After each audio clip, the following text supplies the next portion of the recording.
She heard screaming when she woke. It was frantic season. Everyone trying to find an uninterrupted, shining place.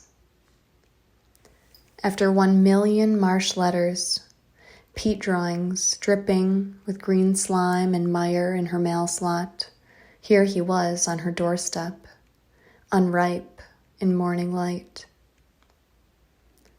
His arms outstretched like a drunk magician, she took him to all their favorite places. The tea house down the street. He always liked their little sandwiches. Dry ciabatta on his webbed tongue. He ordered an earthquake to estrange his shaking bones, and she fanned his hand away when he tried to pay with a few yellow teeth.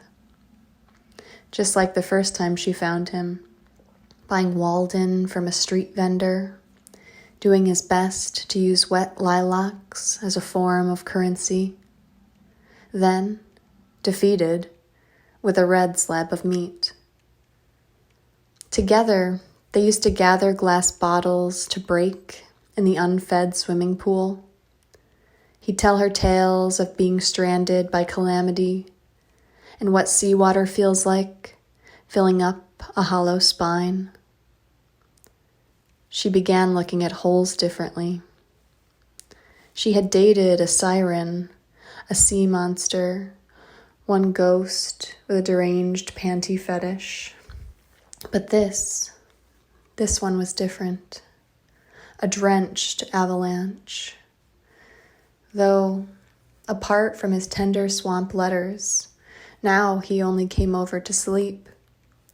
She'd bring him to the blow-up plastic kiddie pool on the roof of her apartment, and by morning he'd be ready, all misty and budding. She'd paw him a note that read, "Please come back, unless you can't." He'd nod, and clods would shake out of his turf, his face all grassy and lush, his wake a trail of bog and sea moss, as he slicked away, ruddy and blooming.